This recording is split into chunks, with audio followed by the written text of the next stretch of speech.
Welcome to the Corporate Hangover. I'm your host, Tiffany Kennedy, and today we are sitting down with Mr. Joshua Thompson of the Thompson Tax Group. So, Joshua is a United States veteran who, after his service in the military, he transitioned to civilian life. And Joshua, to say that you hit the ground running is an understatement. He's produced or he has pursued multiple degrees, earning a Bachelor of Science in Accounting from California Lutheran University, along with degrees in Business and Economics from Moorpark College. And if that isn't enough, you're currently tackling a Master of Taxation degree at Golden Gate University. So, again, the breadth and the depth of knowledge that we are going to get into here today, I'm going to tell you, I'm the first in line. I'm super excited. I am already just over the moon about jumping into this. So, if you've ever felt anxious or nervous about starting your business because of the unknown, which for me, taxes was the unknown, or if you're planning to launch your business and you want it to get as much knowledge as you can so that you're set up for success, this is the episode for you. So, as a veteran to another veteran, first off, Joshua, thank you for your service and welcome to the show. Yeah, Tiffany, listen, I appreciate it and I appreciate what you're doing here. Thank you as well for your service and everything that you've done. And I love that you're putting this together, community. There's not enough information out there for individuals. You'd be so surprised. Everyone gets so gung-ho about starting a business, do all this research, but then Yeah. if they don't realize or they don't know about the nitty-gritty of the stuff you need to be careful about, or the IRS or the state or the counties coming after you for certain things you may not be doing. So Yeah. thank you for giving me the opportunity to really come on here, discuss a little bit about us, what we're doing, and kind of how we're working with clients, and love, to talk more about my journey and kind of how I went from, as you say, you hit the ground running, or we say in the Marine Corps, attack the hill, to where I'm at now and kind of keep moving forward. So thank you. Yeah, absolutely. Absolutely. And what's really exciting about this for me is that you have already established yourself as an entrepreneur, but then now you've seen both sides of it. You know what it takes and what it's like when you're building something from the ground up. And for many of us, myself included, when I jumped in, and really I'll say when I started dipping my toe into entrepreneurship, one of the last things that I considered was the financial aspect, especially the tax piece. And so I remember that first year of waiting until the last minute, number one, to get all of my files together because I didn't know what I needed and what to do. And shame on me for not being more proactive. I'm sure you have more to say on that. No, nope. And then number two, thinking, oh, well, I've stayed at a Motel 6. I can get this done. I know what I need to do. You remember those old commercials, right? And that Yep. is not how it works.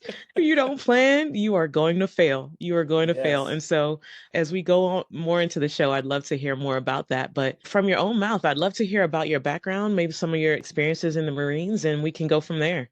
Yeah. So Marine Corps and the military, as I've learned, it's what you make of it.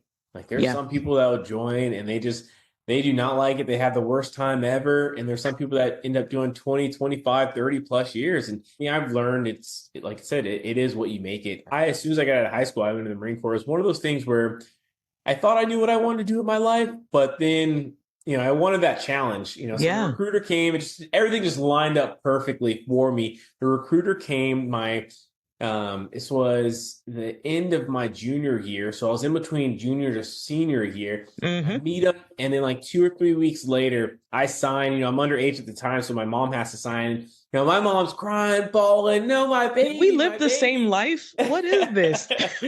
Right. And so I went in, joined, and I loved it. I ended Yeah. up being a 0621, so I was a field radio operator. Okay. Right I was in on. 29 Palms, ended up getting stationed out in, the worst climate possible, Hawaii. It was absolutely terrible, all jokes aside. But I was in Hawaii for a while, ended up getting forward deployed to Okinawa twice, and Korea for a Wow. little bit. And it was a good time. Like I actually enjoyed it. Now there's times Yeah. where it's just like, this is tough. You're doing the 20K humps and whatnot, but in the total, when I look at my military career and in the time I was in, I learned the most about myself, Yeah. about life, and also about like what I'm into. And I really learned I'm into finances. Like I really enjoy business. I really Right enjoy on. finances and see how things work. So that's a little bit Right about on. like my military career and kind of where I started at right out of high school.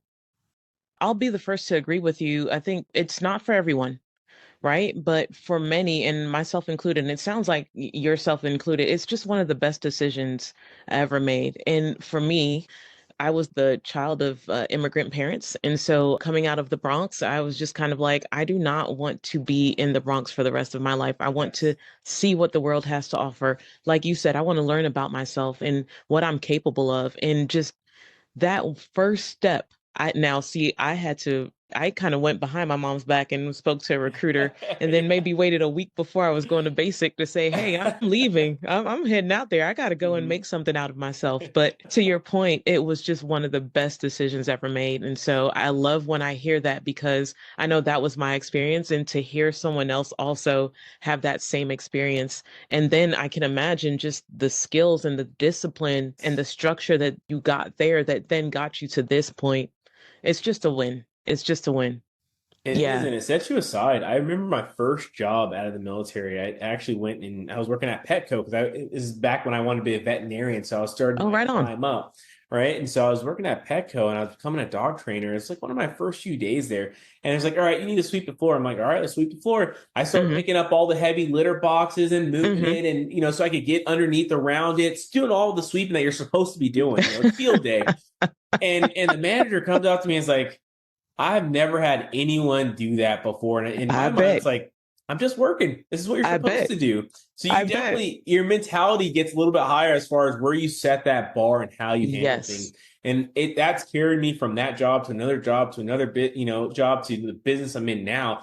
And it helps me set myself aside from Yeah. the other individuals. Yeah, 100%. And I agree with you. Yeah, if you're going to do something, it's just kind of like you're going to do it 100% of the way, Yes. right? And don't even mention to me about field days. Got to clean out the Connex. You got, oh man, you're taking me Oh too far yeah. back. I don't want to go this far down memory lane now. Just like a high level. Yeah. Yep, yep. It sounds like you had a bit of a transition period coming out of the Marine Corps and then maybe pivoting into a corporate environment. What was that like? Or would you care to share some of those experiences? Yeah, my energy levels was, I would say, probably one of the toughest things. How I just talk with people, because in the military, you say whatever you want to say when you're talking with your buddies and people you're talking with. The Yeah, higher ups come in, you typically just stop talking. But when you go from that to the corporate world, you have to start almost tiptoeing a little bit, choosing your yeah, words carefully with who you're speaking with. And I had to get back into that, like, okay, this is acceptable to say to these type of people, this is yeah, not. And I would say for me, coming out of the military, getting into the corporate world, that was probably one of the harder things. It wasn't like terribly difficult, but it was probably one of the harder things on how to speak to people and reconfigure my brain on, okay, I teach a course like this when I was in the military talking about radios, and this is how I do it to get the class engaged. But when I mm-hmm, get into the tax side or something else, I'm speaking with the client, it's a completely different conversation. I have to bring my yeah, energy from here down to here. If I don't, tax can be boring, but usually if they're interested, I don't have to worry about them going to sleep. However, when I'm talking about radios and whatnot with people when I was in the military, it's like, I'm only here because my, CO told me to be here. I don't want to be here. I'm struggling staying awake. yeah. And it's like you said, it's situational too. And Yes. one of the things that you learn as well is that in the military, at times it can just be based on your rank. So it's just kind of like, here's the information I gave you, execute on it. Why? Because I'm giving it to you. And so to your point, you have to start giving people the why and making sure that they understand the context, getting that buy-in, Yeah. even things like your tone and how you're presenting that message. Yeah, that makes such a huge difference. As you were in corporate America, were there any specific moments or was there any point in time that pushed you and said, you know what, I feel like between the time that I've spent in the military and now the time that I've spent building my career, maybe now's the time for me to take that leap and jump into entrepreneurship. And what was that like? So I knew that I'm a fairly ambitious person. I put it like that. Right on. I knew as I grew up I was ambitious, but it didn't really hit me in the face until I started, I was really working for someone. And I remember just speaking with him, and he's a great individual. Me and him are still really good friends today. But Yeah. I'm bringing all this to him, saying like, "Hey, listen, we should change this about the business. We should change that. And we should do this." And it was like the hardest of things to just change something small because it's just like they want to do what they typically have done. And Oh, that's a yeah. saying in accounting and taxes, do Sally, same as last year. Don't change the wheel. Don't reinvent the wheel. Don't change anything. Just leave it the Yeah. exact same salary. So I remember going to him and talking about this with a specific client. And I was asking, like, hey, if we change this on the return and we talk to the client, they approve this based on the new tax law that came out, it's going to Hmm. save them about $7,000. Can we do this? They're like, no, just leave it alone. Really? And for me, like, that's when I was like, I can't just leave it alone. I can't, Yeah. I can't just not do this. There's no way I'm going to be able to do this for the next 15, 20, 25, 30 years, just letting someone pay that much over than they need to pay, or letting them do this incorrectly when they should be doing it that. And that was the moment for me where it was like, listen, you gotta go off on your own. I didn't know Yeah. when it was going to happen, but I knew it was time for me to go off on my own at some point. Now, I knew when my son was born and COVID hit, and I was like, it's either now or you're going to wait another 5 years to do this thing. My son was born, COVID was hitting, and I was like, you know what? I need to do this. This is something I need to do or I'm going to regret it. And I look back and I'm like, best decision. One of the best decisions. Up there with joining the military, one of the best decisions I made timing wise. Now, that's interesting, Joshua, because when you think about it, it's kind of like you went for the trifecta. All right, so now, we think of corporate America and it's just kind of like, or even, it doesn't have to be corporate America, but you have a W-2 job and you're just like, this is my security blanket. So Yeah. now you're saying, okay, I'm going to throw off that security blanket. COVID is in the room, right? And we're not sure what that even looks like. And then now you have a new family. So that all seems very daunting for someone that may find themselves in that similar situation. For you, you're just kind of like, you know what? I'm going to go out there and charge a path forward. But what are some of the conversations that you have to have with yourself to even just get to Yeah. that level of courage? You mind sharing a Yeah. little bit about that? Of course. So, it's tough Yeah. because you're looking at it and you want to, for me at the time, I was married. You want to develop this family and have all this, but sometimes you got to just take that chance, that leap of faith. And I know you see Yeah. it everywhere, that leap of faith, and sometimes you just got to take it. But I will say, you do not take a leap of faith without a plan, because Yeah. without a plan, what is it? I think Denzel Washington has the quote, or that's where I first heard it. If you fail to plan, you plan to fail. Yeah. Right. Yeah. So if you are taking that leap of faith and you don't say by this day number or this year or this mark, this is what I plan to accomplish. And if I don't do this by then, I'm going to either change this or whatnot. Give yourself guidance and a rule. Let your current self plan your future self, what it's going to do. And that's Mm. one thing that really helped me, is because when you're living in the moment, sometimes you can't Yeah. see the big picture. You're just living like, It's hey, fair. I know and I'll give you an example.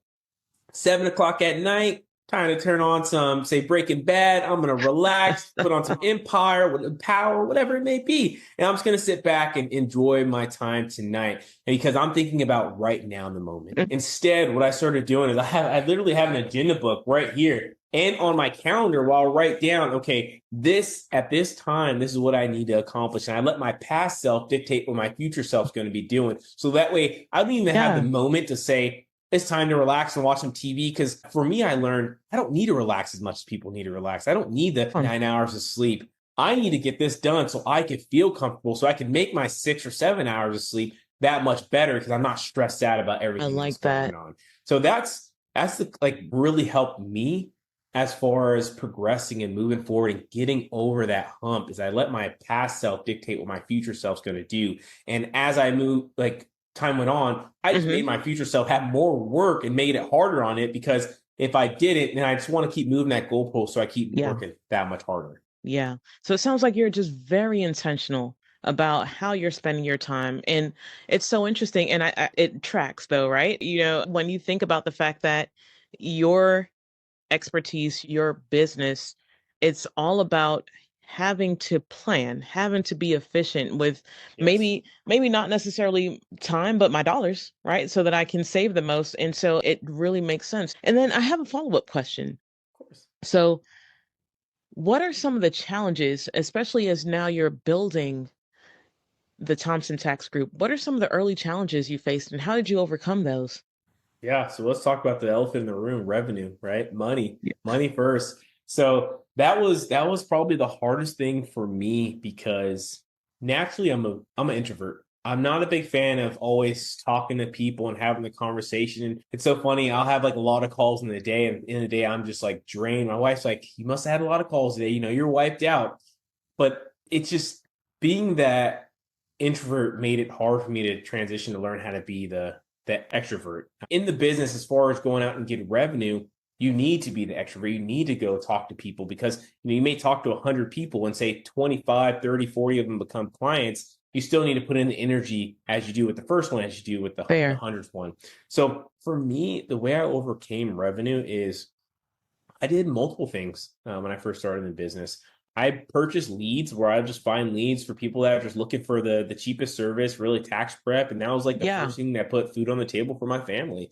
Like buying leads was my big number one. The second one I would do is I would have colleagues that they had too much work. So I would actually contract under them to help them out in their business as I was building stuff. It gave me a little more ways to touch on some more things I may have not touched on or learn something here and there, as well as speak with their clients where if they ever decided not to continue with them, as long as the colleague is okay with it, they come over here. If it just may be too expensive there, they come work with me here. And just trying everything under the sun. Like I've tried social media marketing, I've tried Google ads and all that stuff. And unfortunately for me, I didn't have the best experience with it. So I learned it just had to be, the leads, the working with colleagues, and then started getting involved in my local chamber, my local community, helped me start building that clientele over time. And as someone once told me, and it's very similar in the financial industry as well, is the first 3 years, you're just trying to get and take anything and everything. But as soon as that year number 3, year number 4 hits, something just switches. And it's all of a sudden, it just starts working out. And what typically happens is the clients you have start referring new clients. The people you met start referring you other people. The things that you're doing over here all of a sudden start working. You just have to get over that hump sometimes. Yeah. It's tough, but if you get over it, it's worthwhile. My grandmother used to use a term called stick-to-itiveness, right? And sometimes we walk away from something before we start seeing that fruit. And it's just kind of like you just need that one drop of water, or you need that one little thing that's your next step. So to your point, yeah, part of that is knowing that you have to go in and there's going to be a length of time before you actually see that fruit come back. You see that money coming in, which I think is a bit of a good pivot into now how you help clients in your side of the business. For those that are looking to transition, or even maybe they're not transitioning fully out of their current roles or their W-2 jobs, but maybe they have a side hustle that they're looking to grow. What are some first year tips from a tax standpoint that you would give to those leaders? Yeah, some of the first year's tips for discussing specifically tax is, have a consult with a tax professional, whether 30 minutes or an hour, and just ask all the questions you can have. Because setting that foundation, you want to set a strong foundation as you get started in your business to succeed tax wise, legal wise, professional wise, as you continue to grow. I can't tell you how many stories I've had where I've worked with clients who they had a small business. They went 3 or 4 years not thinking anything about taxes. And then they forget to file their tax return. Then they get ready to file their tax return for the past 3 years. And they, $40,000, $50,000, like $200 in my bank account. I don't know what to do here. So it's making sure you just set that foundation of, okay, yes, I know if I make $1,000, I talk to this professional, they tell me I need to put this aside, right? I need to do this. I need to do that. Because without doing those things, you could get in a lot of trouble. And I'll share a story. There was a client I worked with many years ago who, unfortunately, they were working with a CPA that wasn't he wasn't doing the best of stuff, but the client wasn't aware of all the things they needed to have done. So they were in the state of California. They had multiple LLCs. I think at the time it was like 5 or 6 LLCs in California. And the CPA they were working with didn't know California, you had to file LLC tax returns. They're one of the only states that really require that, right? Well, California has an $800 annual LLC tax. Whether you make $1 or $250,000, you have to pay $800 per LLC. Well, she hasn't been filing tax return. I think it was at the time about 5 or 6 years, give or take. Well, once she started coming on board us and we educated her and discussed all this, unfortunately, she had a ginormous balance due for California. But it's one of those things where if she would have just had that foundation understood, someone would have just educated her. Unfortunately, the CPA at that time wasn't doing the best, but it can make all the difference to tell Yeah. you put some money away. And I will say, I'll leave you on this is, if you're that entrepreneur and you're making money, your net income is, so you have your gross revenue and then you have all Hmm. your expenses. And then after that is your net income after you subtract the expenses from the gross revenue.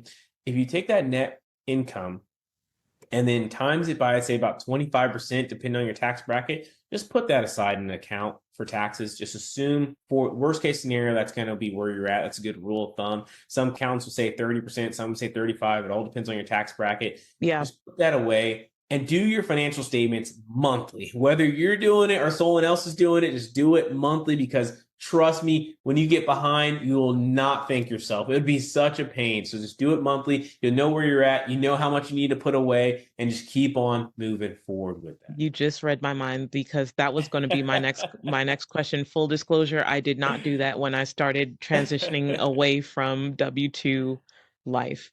And so when you say behind, because I am that person that would also then say, how far is behind? Is that a month? Can I afford to be 3 months behind? I probably wouldn't want to be, right? Just, treating my business the way that it should be. But what's a rule of thumb-ish that we could use there? Yeah, and I would say rule of thumb is a month, really. Okay. Monthly. If you get on a monthly basis, you're ideal. If you're a month behind, that means right now in January, we're doing and finishing November. We don't want to be that far behind. Okay. But you're not alone. There's so many clients we talk to who decide to do the bookkeeping themselves, but they don't know accounting. They may not know QuickBooks, Yeah. and they think QuickBooks is just taking care of everything by itself and you don't have to do anything check in. But the software is only as powerful as its user. If you're not using it properly, it's not going to be doing what it's supposed to properly. So you're not alone. There are so many clients who will do that. We'll bring a client on, I would say probably once or twice a year, where they're like, oh yeah, QuickBooks is doing everything. And I go in there and they have 1,000 transaction that hasn't been classified over the past 2 years just because they thought QuickBooks was handling it. So Yeah. you're not alone. Don't It's not worry just about autopilot. Can't that. just set it Yeah, and forget it. And exactly. that's So fair. 1 month. That's fair. And then you mentioned education as part of client onboarding. What type of educational resources do you provide? Or if someone's looking for that, can they come to you for is kind of the onboarding process or even outside of that? Yeah, so I used to provide a lot more educational resources, like Hmm. download this packet and this and read that and learn Yeah. this. And I learned that only half the message is portrayed when Okay. providing that. And we've had in the past, we've had clients that will take that information, read it, receive 50% of it, think they're doing things correctly because, DIY, you do it yourself, which I'm a do it yourself type. Like if a window breaks, I'm going to go and figure it out. Right. But they'll do it themselves. And then 3 years will go by and then they hire that tax professional to find out, well, for the past 3 years, you've been doing it wrong. Say you have a 529 plan, right? They just changed the law where you can convert a 529 plan to a Roth IRA for your Hmm. child. So when they're 18, they can have that money in a Roth IRA and grow. Well, if you don't follow the guidelines, because some people may only hear what I just talked about, Yeah. but if you don't Okay. follow the guidelines where you need to have that account open for 15 years, you can only do a max of $35,000. You need to do this, you need to do that. If you don't look at those things, Hmm. then that whole plan just blows up. So I've learned actually having these conversations with clients is really what benefits them. And for our clients that decide to come on board on an annual plan, we meet with them twice a year. And twice a year, we're talking tax strategy, tax Oh, benefits, wow. what's going on in your life, what's your goals, where do you want to get to? And we'll incorporate a lot of the tax strategy into your goals and what you want financially. And we'll sit down and really go over it. If Tiffany, you had a business and you're looking at selling it right now, or selling in 5 to 10 years, I'm going to say, okay, Tiffany, let's put in a C corporation, because if you put it in a C corporation and hold it for X amount of years, you could have up to $10 million of it be tax free to you, and we'll have that conversation, right? But we're not going to have that conversation if I don't know that's what you want. So I can Fair. give you that pamphlet and you can read it, but if I don't know that's what you want and what you're trying to accomplish, we may not check all those boxes so you can take advantage of that. So that's why we kind of changed it a little bit to get to the point where it's more so a consultation where we're sitting down and talking, because Yeah. we pull the information so we can provide you with the tax strategies and benefits.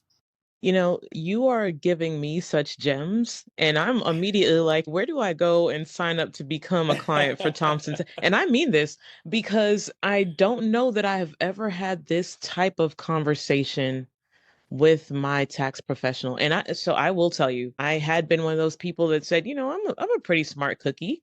I understand numbers. I can go ahead and do my own taxes.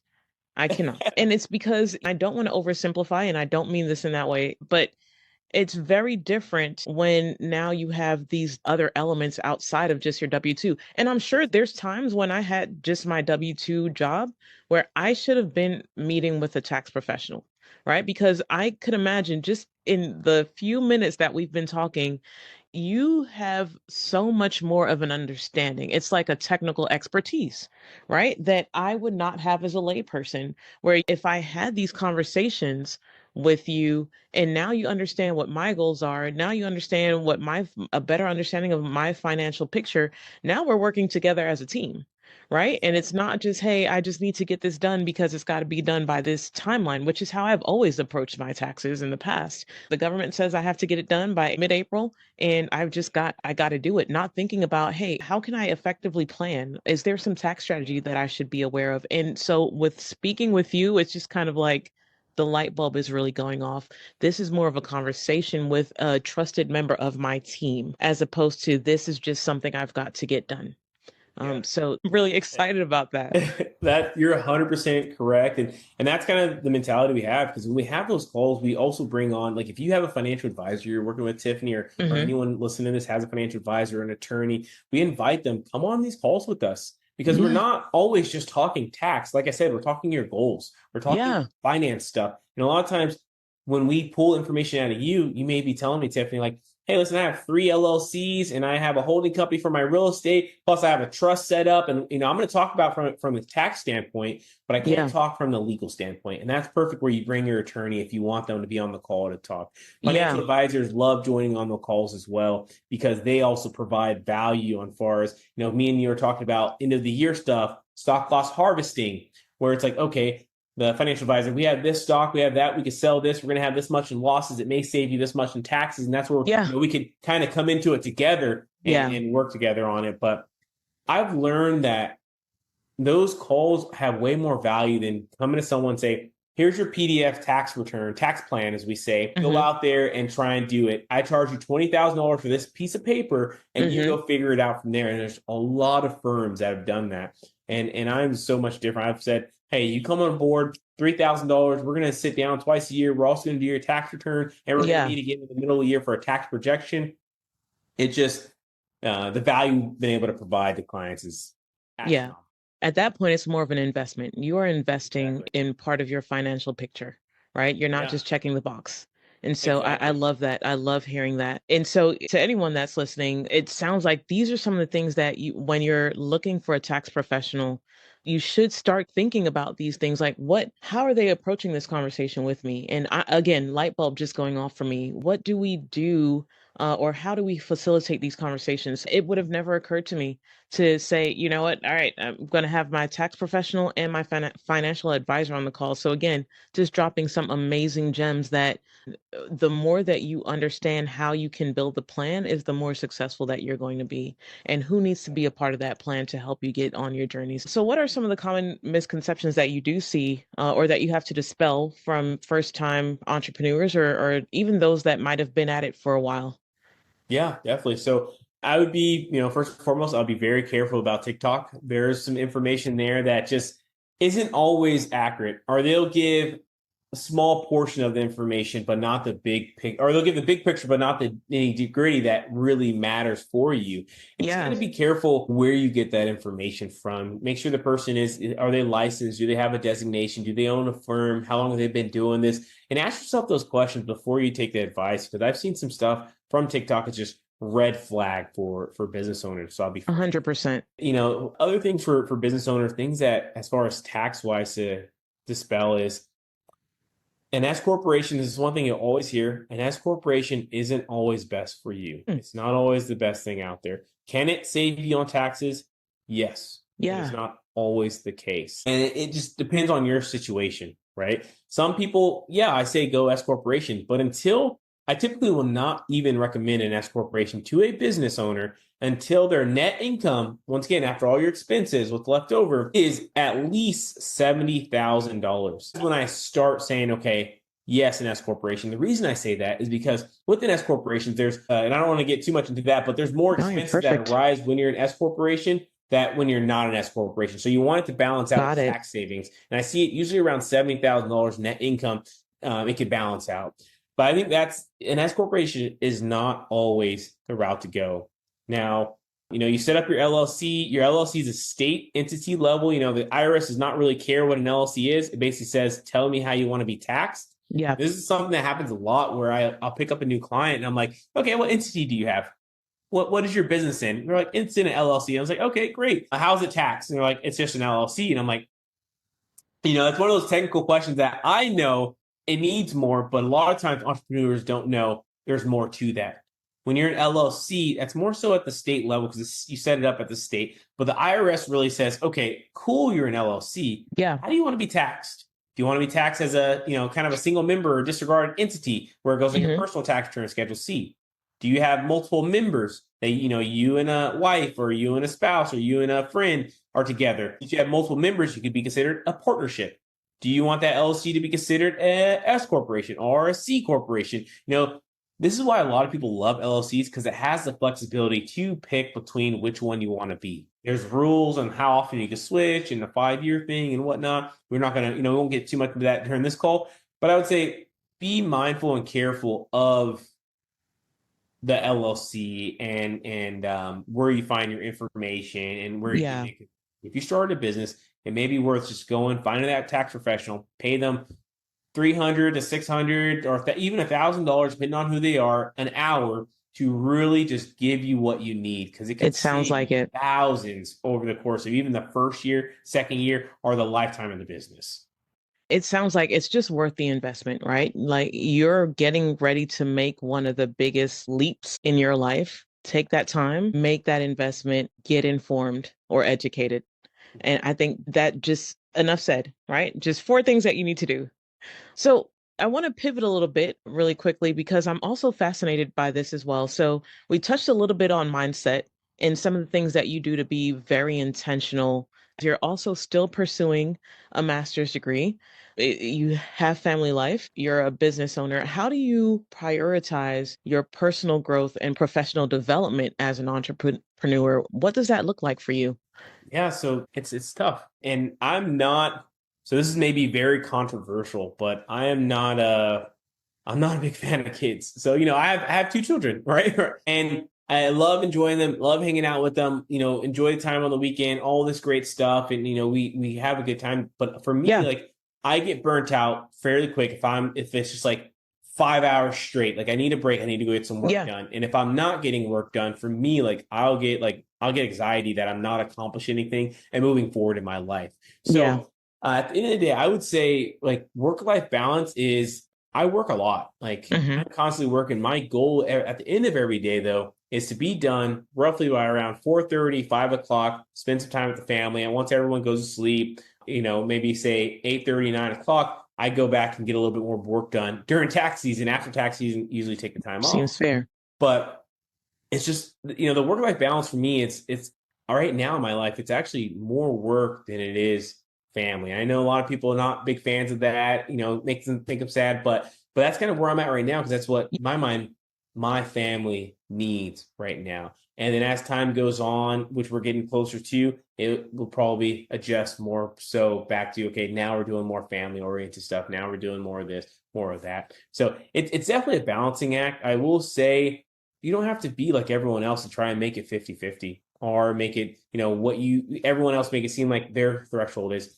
Do what feels comfortable for you, work for you and your spouse, with you and your children, with you and your business. And if you need to go 90-10 for 2 or 3 years to get this thing going off the ground, wonderful. At the Yeah. end of that, a few years, go to 50-50, then maybe, 70-30 and whatnot. You just have to play with that and to see what really works with you and Yeah. discuss it with your spouse.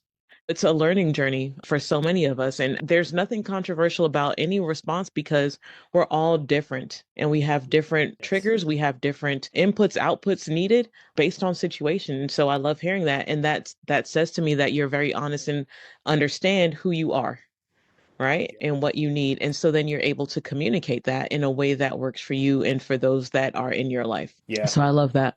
Yeah, and you put it perfect. I could said it better. So, and one tip I've learned is what I'll give either, this is kind of really for anyone. If you're an entrepreneur, if you're a W-2, is, and I know some people may be against this, is every either Sunday or Saturday night when Hmm. everyone's asleep or when I have some time to myself, I take 30 minutes or an hour and I just answer emails. Like Right that's on. just because it makes Monday feel less like a Monday. It makes it You're more so much prepared. easier when Monday comes around. You don't spend the first half of your day answering emails and you have all 20 more come in. That's one tip I've learned over probably the past 2 years, and it's made I don't get as stressed out on Monday because all this stuff to do. It's just I do a little bit more on Sunday or Saturday. It makes Yeah. Monday less of a Monday. Yeah. I love that. I love that. And thank you for that, Joshua. Yeah. So, last couple of questions I have for you here, and Sure. I'm excited to hear this. You mentioned being very ambitious, and I would love to hear how success or what success looks like for you now versus when you first started on your journey. Yeah, that's a great question. I have to sit back and think about that one. So No problem. I would say success when I first started was having a client, like just putting money in the bank account, right? That was success for me when I first got started. I just any sort of money. Like I don't care how hard I have to work for it. I don't Yeah. care if I had to put in 8 hours of work to make $400 or whatever it may be, or $300 with all my expenses. It's just that was success to me. It was a lot smaller threshold. Now my success to me is like, okay, is my family having, meeting all the needs for my family, accomplishing things that I need to have. Success is for me is a moving target. It's not like, Yeah. all right, I'm here and now I'm successful. It's more so along the lines of, being, what's the saying goes, be proud but never satisfied. So whenever I get to the point where like, okay, I'm way better than I was last year, which is kind of at the point I'm now. Okay, now what's my success going to be next year? For me right Yeah. now, for my goals, like, all right, I want to get my financial education designations. I'm doing that course and getting that taken care of. I want to read a few more books, look into a few more tax strategy and codes for clients. I want to pick up X amount of clients this year, X amount of revenue. And that's my success for the year. But it's so hard for me to say what success will look like 5, 10 years from now, because maybe I change my mind. I love children. I have seven, like my brother, we have a lot of kids. Let's say I get to that point and success may be a lot different than it Yeah. is now. But I would say for me, success right now, that's what it's looking like. Yeah. And you're not resting on your laurels. Oh, I achieved this and now I'm good. Right. Exactly. And so that's a fair point in that as you get to this one target, now you're moving the goalpost. Now you're setting a new set of goals, a new set of KPI. And I'd love to hear your thoughts on that, but I know we're getting close on time. So Another I one. would love to have another conversation with you. This has been so edifying. So, Joshua, can you recommend a book or a podcast or a resource that has helped you on your journey to entrepreneurship that you think would benefit listeners? Yeah. So a book I really like is I'm just gonna throw it out there. Is everyone already knows it? Think and Grow Rich. That one helped my mindset because I Okay. know, like, I always desired, but I didn't really know how to, put that in what is it, fruition, how to go after and get Yeah. it. Right. So Think and Grow Rich really helped me say, okay, this is what I want. I want this much in real estate. Okay, every day I'm going to analyze 3 to 5 deals. If I analyze 3 to 5 deals every day in the course of the next month or two, there, of course, I'm going to get a deal that actually makes sense. And Right. that, for me, that kind of example how Think and Grow Rich helped me. But a book I really enjoy is, Hmm. and it may be back there, but I have a printout because I refer back to it fairly often. It's called Decisive, not Decisive Workbook, but just Decisive, and it's by Oh, Chip and Dan Heath. And it's a wonderful book about making decisions in business, and it makes you realize that a lot of times you don't have option A or option B. Your just mind is just stuck thinking that those are my only options. a lot of times option C and D available, and it tells you how to break it down to get rid of those options to determine what other options you may have. And I'll give you a quick example because I know I'm long-winded, so I apologize. No, I listen, I am not complaining. I am not complaining. I was at a point where we were looking at hiring. I was working with a land investor, and I was part of this group of land investors and whatnot, something else I had going on. Mm-hmm. And this individual was looking at, they had a virtual assistant that they had on board that they were doing some text messaging with, and some laws were changing. So they really had to get, text messaging was going away. And they're like, I don't want to let go of this employee because it's so good, but text message is going away. Do we just let them go? Or do we just keep them doing text messages until we get basically sued?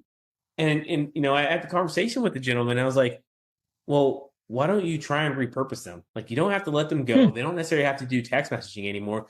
Repurpose them for something else. Maybe it'd be cold calling or handling admin stuff in the background. But a lot of times our mind, I know right now to me and you, it seems like, well, yeah, that's a no-brainer. But when you're in the thick of it, keep them, let them go. Keep them, let them go. Keep doing text messaging or just not. And sometimes there's an option in the middle where it's like, okay, this is how we can do it. And that book talks more about seeing those options. And like I said, I have the workbook here just so I can quickly refer to like things I'm thinking about it when I'm on calls, certain things like that. Wonderful, wonderful book.